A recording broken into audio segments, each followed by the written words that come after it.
and welcome back to the Nari podcast. I'm Suhani, your co-founder and co-host. And I'm Anshika. And today we're here at the Creative Collective hosted by Artmix at Futura Lab. For those of you listening to the podcast for the first time, we're a cultural connection platform featuring and uplifting emerging artists and people in the space of fashion, art, and design. This event is special and unique because today we have 6 international brands from different parts of the world here in this space where they will be showcasing not just their products, not just their creations, but a lot of other invisible things, their history, the stories of the people who made those products, and all the things that we that are not visible. So we'll be interviewing all of them one by one, and we'll be bringing to you the story forward. So stay tuned. And we're super excited for this because it's very close to our hearts. It's everything that we stand for. So helping them get their story out there is something that we love to do.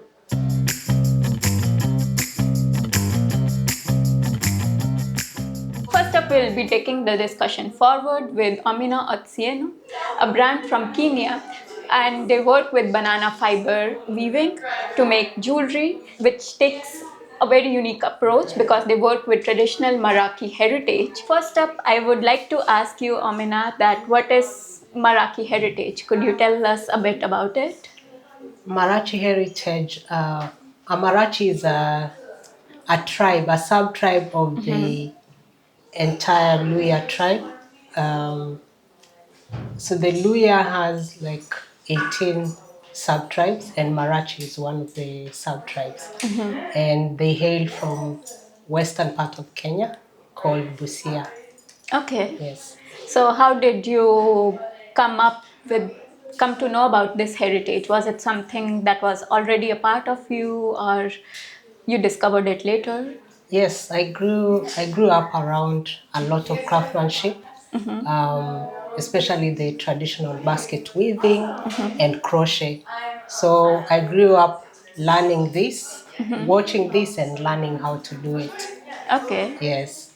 So could you also tell our guests a bit about the brand, about how it started, and about you, your history?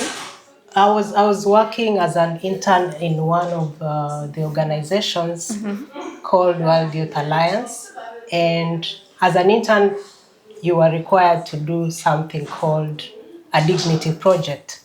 So my project was towards jewelry, and that's how I switched and went back to school to study fashion.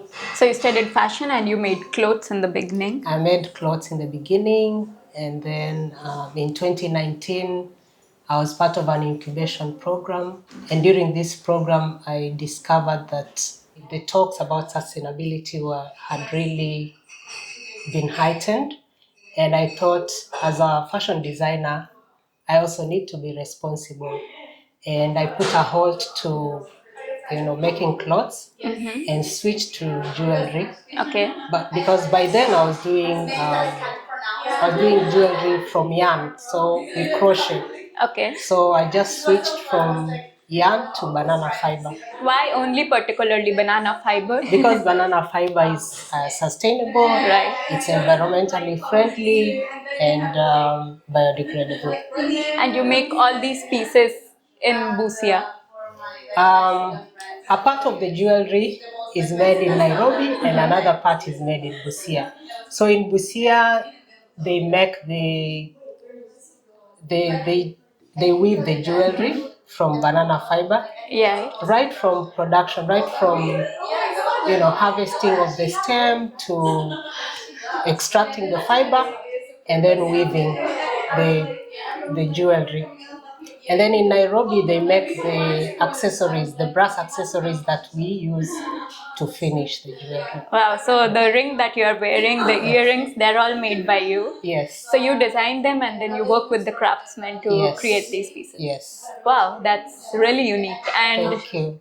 I know that your brand focuses on not just one aspect of design, but also three aspects: environment, social change, as well as giving more opportunities to people, creating a community. Could you tell us about these three factors that you are really concerned about? Maybe first we'll start with environmental sustainability, which I think you take forward with banana fiber. So for the environmentally friendly aspect, it's when we use the sustainable materials like banana fiber to make our jewelry. And then the cultural part is where the techniques of the Marachi people comes in. They used to make baskets. They used to weave baskets from papyrus reeds and all these natural materials. I discovered that this is slowly diminishing, and people are going to using things that are not environmentally friendly. So in my way of reviving these techniques, I decided to use them in my jewelry. And then as a community, I work with women in Busia. I train them how to weave the banana fiber and then finish the jewelry. And in Nairobi, I work with brass artisans. We co-create brass accessories that we use to finish the jewelry. Wow, in one of our previous podcasts, a person said that the best thing a designer can do is give more opportunities to people who work with them and around them. Exactly. So I think you are doing exactly that. Thank you. So what changes have you seen in these women who have been working with you? They're actually very happy in terms of just remembering the things that some of them used to weave as well when they were younger, and they're happy to see it coming back and them being part of it. And it has also improved their living conditions, of course, because they have families to take care of, and so the empowerment financially really helps. Helps them. Yes. And lastly, I would like to ask you: was this something that you planned, or it just something came up naturally? I would say that I planned because I had been observing especially the women, how they work hard, and I was thinking about them. So when this fashion incubation program took part, and that's when I decided I need to do something about my community, Right. and here is the opportunity. Yeah, so that's how it came. So is this your first exhibition in Milan? Yes, Yes. it's the first one. How do you feel? I'm so excited Really? because it has never happened. Right. We've never done it in Milan, and so Milan is a fashion city. Exactly. That's Yes. why it's all the more special to showcase here. Exactly. I think. So Yeah. I think it will go a lot further than this. Yeah. And what cities would you like to explore next? Paris, New York, all the fashion cities, and of course just Europe and America, because they really appreciate handmade products. Right. Yes. Right. Yes. So thank you so much for being here with us today, talking Thank and you. exploring your brand. Thank you.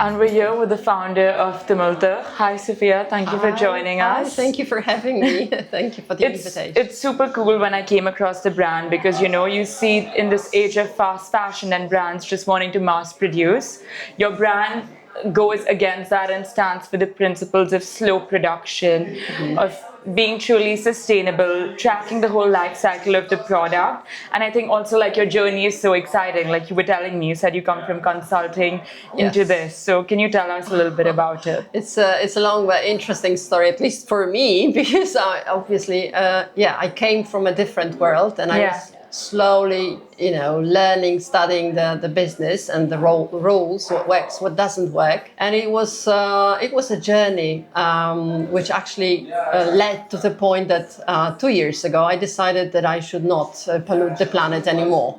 So this was like my very important turning point in 2024. I decided that I will be organic, completely organic. So it was so ambitious, and I decided to look for suppliers and all the materials, and it I stuck because it turned out that there is no one who's producing really organically, who's not cheating. Yes. And I was actually asking question, why is it so? And people were answering, producers, fabric producers, for instance, they were saying there is no demand for organic products. And I was shocked, really. So, but who is creating this demand, right? It's us customers. So probably it's like it's a big dilemma. But I decided to be ambitious and create this in my way. And I found suppliers who are outside Europe, who are mostly in Brazil, but they are also in other countries, absolutely outside Europe, because Europe is somehow, having a different philosophy. Maybe it's been changing, gradually, but it is what it is. So Brazil is my number one supplier. And also Egypt, which is producing the best cotton in the world. So this is where I source, and I was curious to find out what they are doing differently, how they are doing this, how they are producing organically. And it turns out that they produce on small farms. And they have full control on what they are doing. So they are not putting any synthetic components at the stage of growing the plant, the cotton plant or whatever plant they are making the garments from.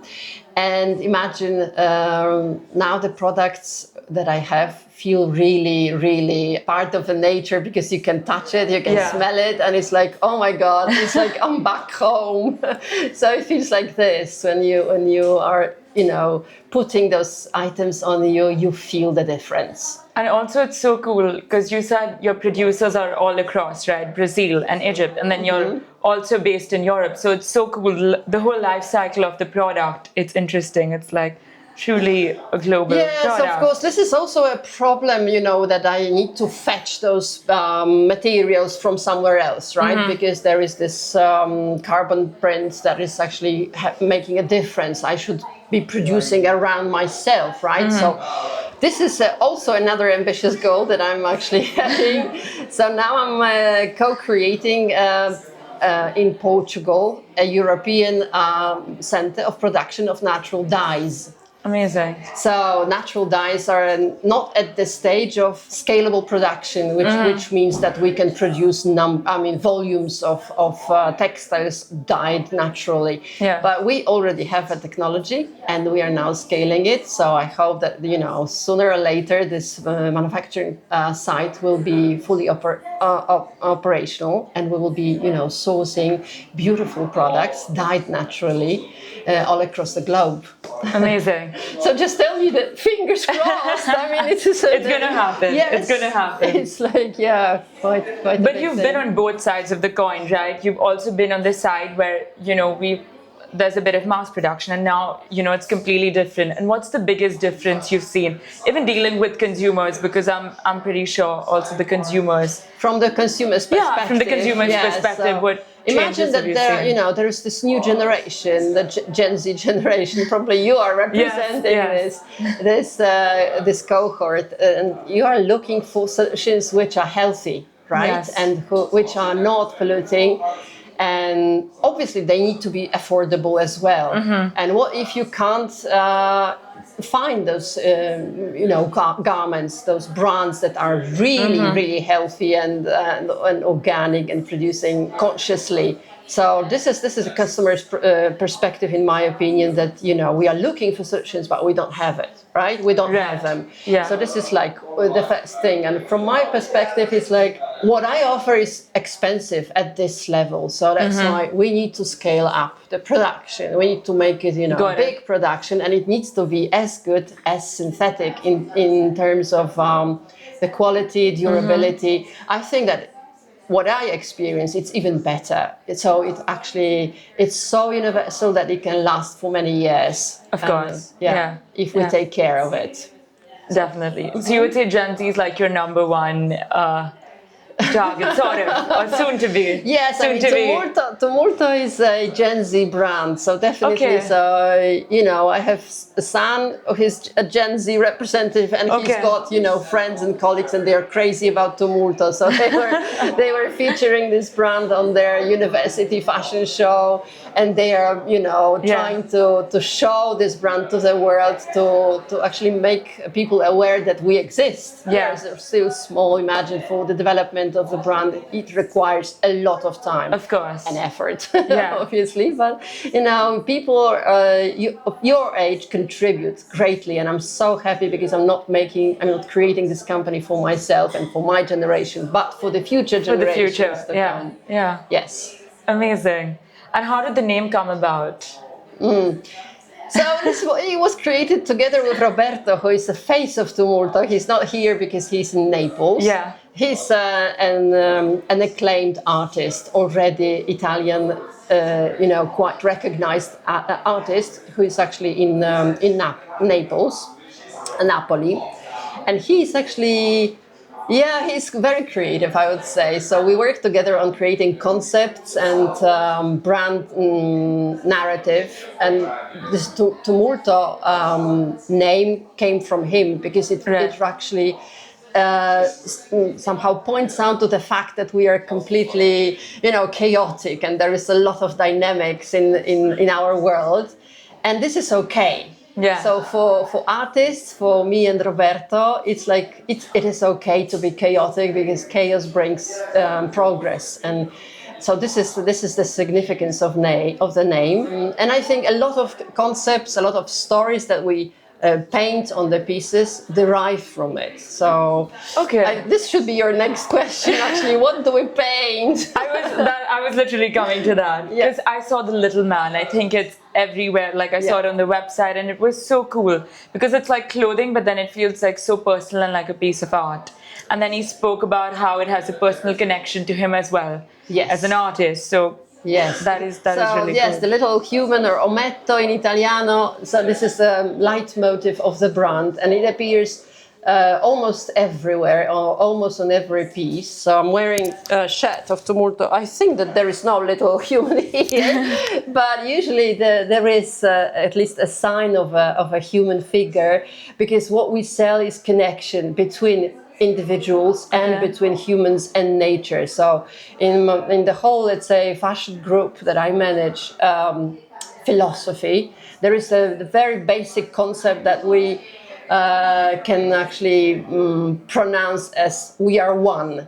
And we are one means it's very strong, at least for me. So because it means that we are not a part of nature, but we are one with it, and it's like so it's powerful, a very powerful, right? Yes. So we belong to it. We are the same thing, and so what we are proposing with Tumulto is that if you have this small element painted by Roberto, and obviously it's like, from a distance it's not visible, so it requires you to come up and ask, maybe start a conversation. Yes. So in this way we want to facilitate creating connections between people. So you come up and we Gen Z discuss. is the loneliest generation, apparently. Exactly. So you're solving a good problem here.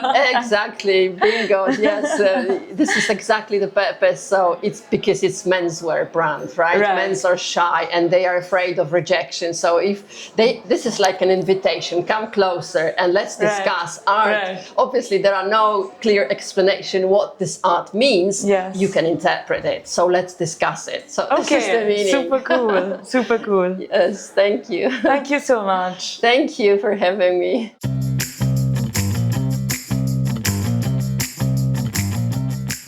And now we're here with Gia, the founder of Faceless Angels. I think when I came across the brand, what was so interesting was firstly the name, and then how like you and Chiara, you guys don't show your face red for the brand, which is so interesting because we're in this whole era of founder-led marketing and founders just being out there to show the entire process. So what made you decide to kind of just not be the face? I think it came like quite naturally to us, and we wanted to keep like an anonymous vibe because like nowadays marketing is like you said, so much about like influencers and like just let the objects speak for themselves and for people to come and like find their own influence through it. Exactly. So I think that's something that we really wanted to strive for, and you know, it's kind of nice to be mysterious sometimes. Like everyone is showing their face. So yeah.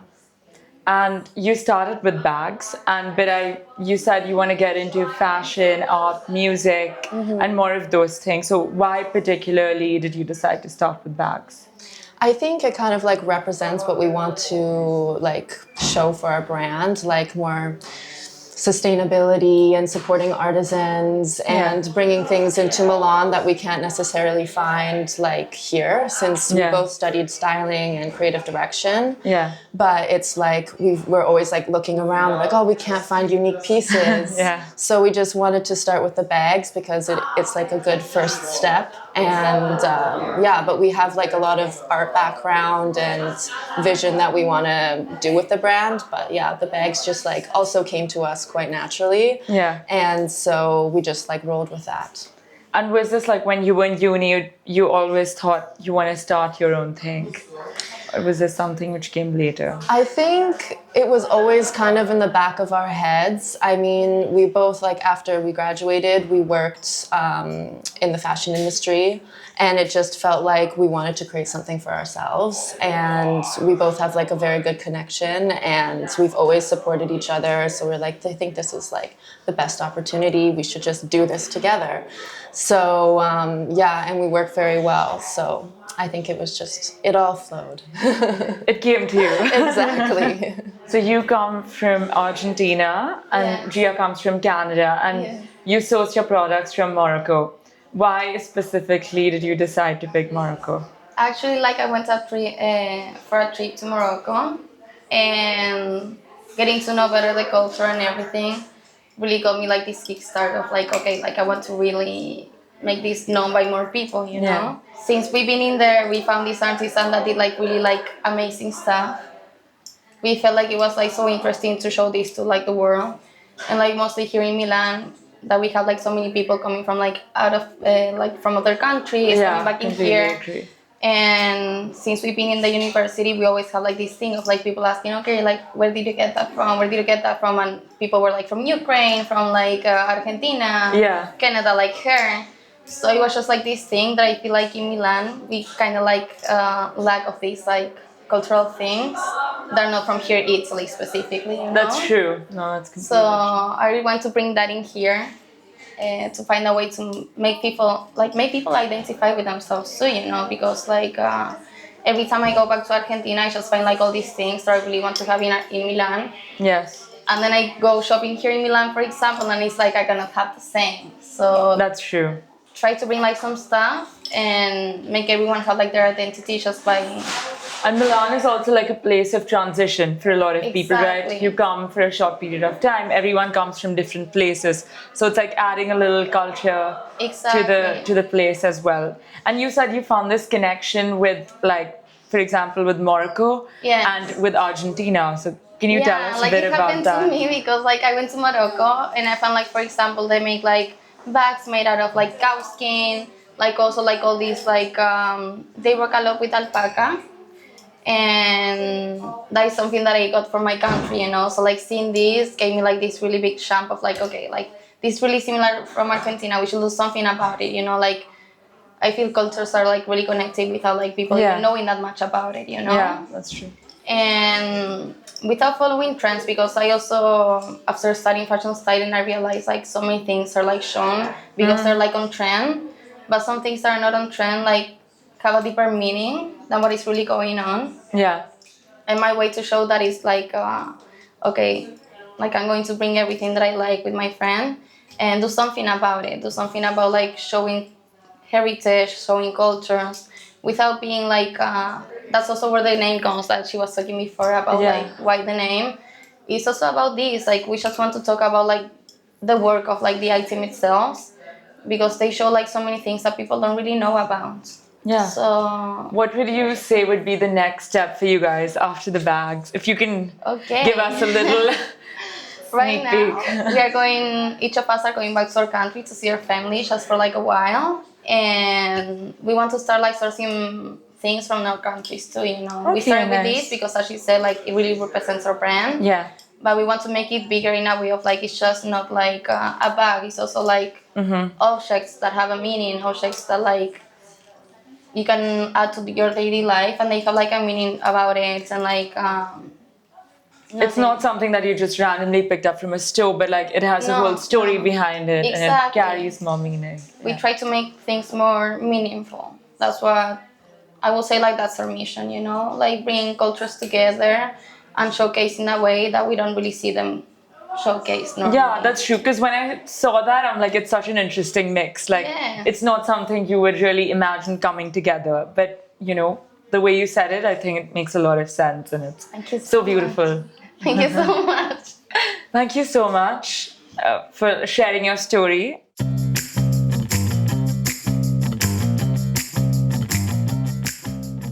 We're here with Anna, who's the founder of Artmix, who got this event together. Anna, can you tell us a little bit about Artmix and how you started? Okay, so Artmix started in my home actually. I was doing in that moment my jewelry brand.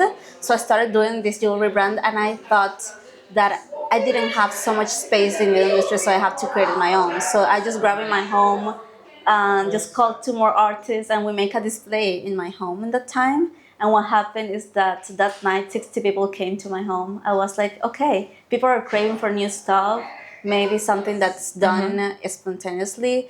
And in that part, I said, okay, it's an art mix. And I began to do it more in boutique, more about retail, learn about retail. And I started fashion business. So I developed this kind of project that even though emerging talents, little ones, can even have a strategy and get into the industry with confidence and with a branding solution. Because I think that Milano, even Italian industry that have so strong heritage, we need to complete this gap that is between that you're not known, maybe you don't have all the resources, but you have an amazing product. So for me, it was creating a platform for them to be able to have this visibility.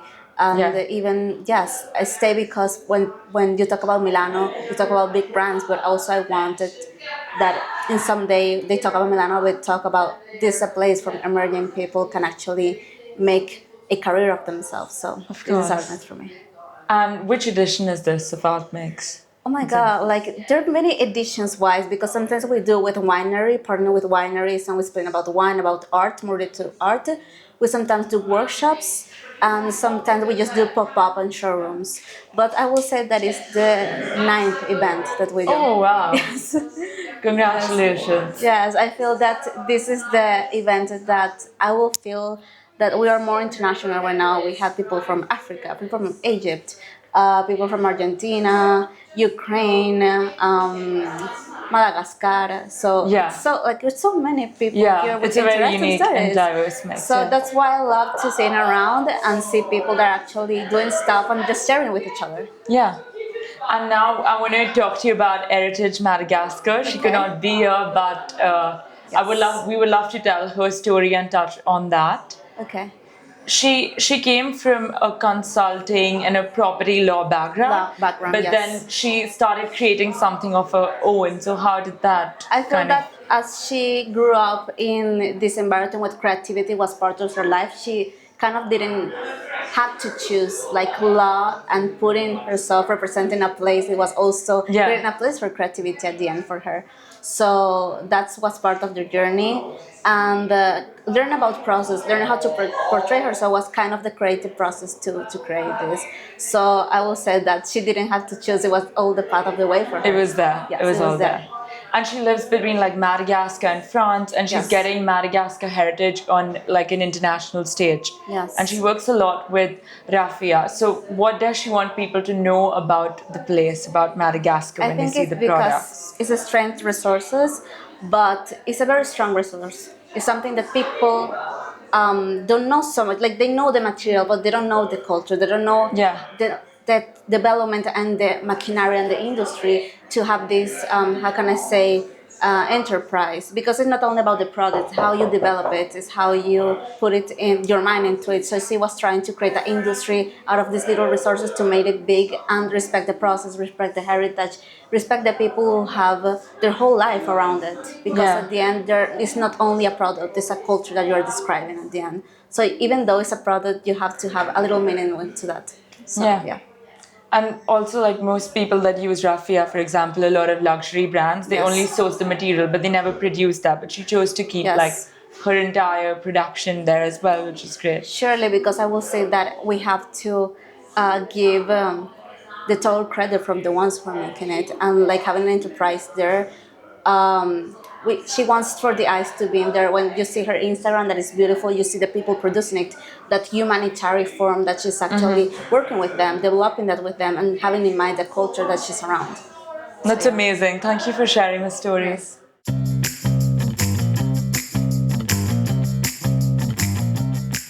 So continuing our discussion and on to the next person, we have with us Gabriela from Dips and Pokes. And welcome Gabriela, and thank you a lot for being here with us today. Dips and Pokes, like anyone else in this room, they do not focus on products, but rather more about a traditional technique of hand spoke tattooing. While a lot of people nowadays have moved to machine making tattoos, but Gabriela, she really works with her own intuition, inspiration, and creates tattoos through this traditional technique. So, Gabriela, can you tell us more about why hand spoke in particular? So when I first discovered hempo, it was here in Milan. I didn't know about it, even if when you think of tattoos, like it's not that the human was born with a machine. So before the invention of tattoo machines in the 19th century, all our ancestors would use the Hand poke technique. hand poke technique. So when I discovered it, I got interested into it, and I like the craftsmanship that it gives to the concept of tattoo, and I just got more interested, and that's what I'm doing now Where did you first try this technique? here in Milan. Here in Milan. So, did you practice it on yourself or another person? Yeah, then started like many tattoo artists on myself, then into friends, and on, maybe to other people who got interested. Wow, that's nice. But was this something that you started with originally, or you had something else that you studied and then you naturally got into having this as a hobby? Well, I studied another field of design, but I always was into the creative field. I like always drawing and illustration. So I thought that it was a nice idea to pass these inspirations or creations into something that will remain for life, which is tattoo. Okay. So, do you make your own designs, or do people come to you with their designs more and you make their stories on them? I do both. I have some of my designs where that people can choose from, but also there are some people who likes getting has ideas on their mind that wants to get on their body. So maybe together we can find a matching point to get a creative idea and unique piece, but representing still the same feelings. But how do you get your inspiration from? What is your intuition and your inspiration? I would describe myself a bit more like ignorant, because I don't do like with a handbook you cannot do such big pieces. So generally it's all the tattoos that I have are handbook, but it's generally like small pieces, a bit more like of daily context or just daily inspirations, and I try to add to it a bit of like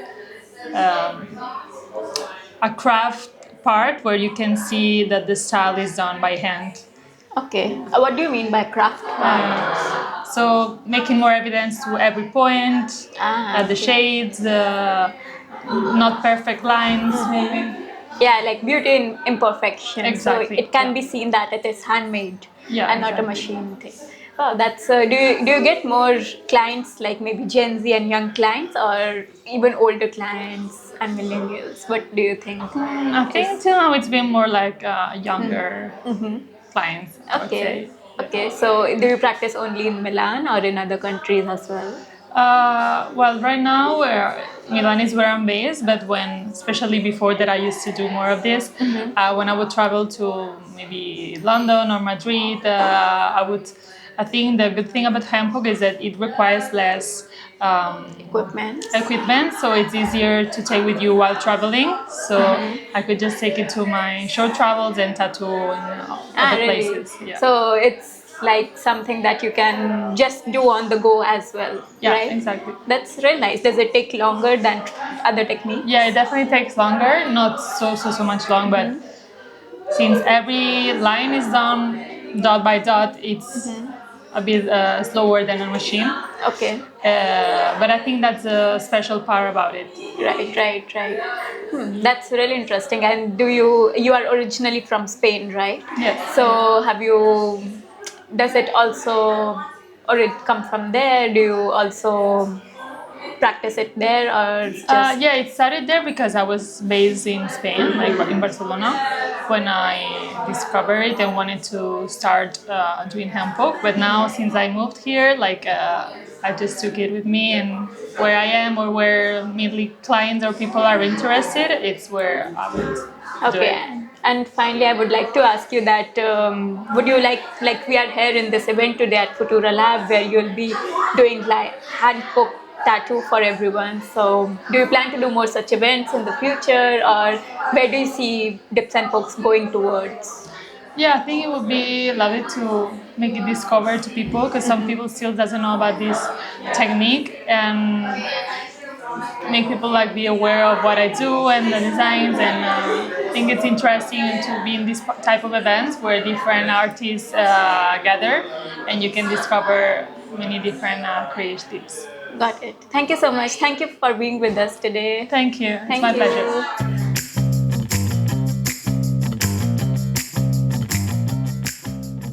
Here we are with Alexander from Miku Bags, and Miku Bags is again another unique brand which create bags, but they move away from the traditional idea of hand craftsmanship with the different materials and move a bit towards technology by utilizing 3D printing technology to create all their bags with a modular system. So here we have Alexander, who founded the the brand, which started as a thesis project and later on developed as this modular system, which can be replicated in different ways. So Alexander, I would first like to ask you that how did you move forward from this idea of hands craftsmanship and enter into the world of 3D printing technology to create the bags? Well, for me, I've been always in the world of 3D printing since high school. So it's always something I've been working with. And it's one of the reasons why I came to Milan to study design was to build more skills onto this. Okay, you are originally from? I'm originally from Ukraine, but I finished my school in Vienna and I moved here to do my bachelor's in product design. Got it. So what piqued your interest since the first year in 3D printing technology, and how did you develop it later? Yeah. So back when I started this project, printing with flexible materials was still something new and innovative.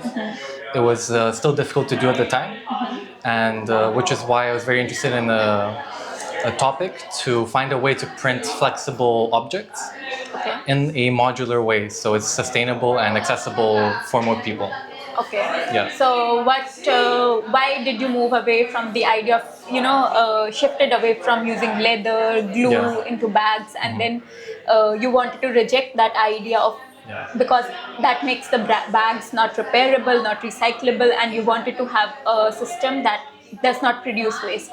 Exactly, yes. So our unique constraint for this project was to make a full bag just from a singular material because of the unique properties of 3D printing. Right. The material are thermoplastics, which means that you can always heat them up, melt the material down, and recycle it. So in a way, you can always reuse it. Of course, there's some constraints when doing this, such as energy or loss of physical properties. But in theory, you can always take any broken part of this bag, remelt it, and make it into new filament, which can be used for 3D printing again. Okay. So this was our conscious decision to use a single material to make the bag first sustainable and then also repairable. Okay. So is it also sustainable or? At the current moment, it is not fully made from recycled materials because still the world of printing with flexible materials is still new. But there's new and upcoming companies recycling TPU. So it's the same material that's used in the shoe soles. And there's new upcoming companies which take these discarded materials and they're making them into flexible filaments. Okay. So our goal for the future is definitely to work with those materials. So then the whole cycle of the bag, the whole life cycle is circular. But I think that's still a responsible start because there are so many things, but they are not sustainable. Yeah. But you are still moving more towards responsibility because at least the waste generated is less. Yeah, right? yeah. And but I think it's a very fun concept. Can you show us the modularity in this? Yes. Because it's not just a bag. You can also create different objects out of this system. The interlocking system. Yeah. You can create some products out of it. Exactly. So this is not the only shape you can make. This shape you get specifically out of 100 bricks, and essentially you get it by simply locking the bricks together through the pin system that we have designed. So you can unlock the bag, Right. click it, and then bend it by 90 degrees. So that gives you another formation. Exactly. That's how we're able to do You the are able corners. to create the corners. So it can connect on the horizontal plane and then also on bend the it. z-axis. Okay. And then this backend specifically has also the mesh textures. So another reason why we're using 3D printing is that you can fully customize the process. So you don't, each design you make, you can iterate, you can keep iterating on it. So the design you have is never final. You can always customize it, change it, adapt it to whatever you like. What do you have in mind for the future? Where do you want it to progress into? Yeah. For the future, we want to use and leverage 3D printing even more by making custom or one-off bags in the different shapes and specific patterns Okay.